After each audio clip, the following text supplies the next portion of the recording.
السلام علیکم viewers, drama serial تیرا وعدہ کی آنے والی ایپیسوڈ میں آپ دیکھیں گے کہ نگین کو اپنی غلطی کا احساس ہو چکا ہوتا ہے، اس لیے وہ خدا سے بھی معافی مانگ لیتی ہے اور باقی سب سے بھی، لیکن اس کی ساس اسے معاف کرنے کے لیے تیار نہیں ہوتی۔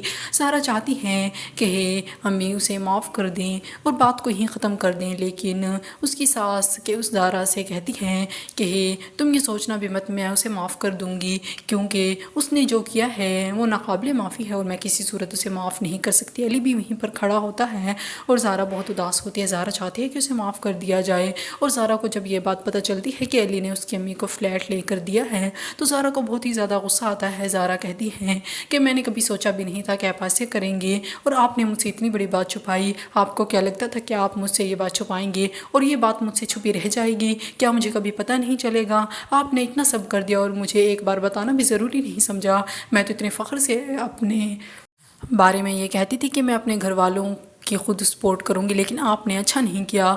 اور سارا کی ماں کو بھی اس بات کا احساس ہو چکا ہوتا ہے کہ اس نے سب کے ساتھ جو بھی کیا بہت غلط کیا، اس لیے وہ اپنے سب بچوں کو ساتھ بلواتی ہیں اور اس کو بٹھا کر کہتی ہے کہ اس نے اپنے بچوں کے ساتھ بہت زیادہ زیادتی کی ہے اور اسے ایسا نہیں کرنا چاہیے تھا۔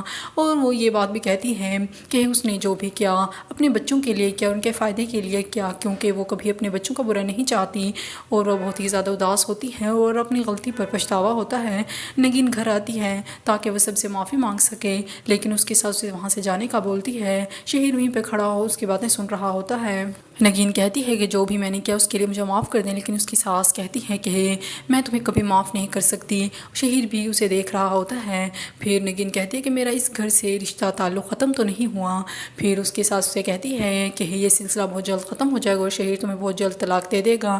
سارا کو اس پر بہت ترس آ رہا ہوتا ہے کیونکہ وہ نہیں چاہتی کہ نگین کو طلاق ہو۔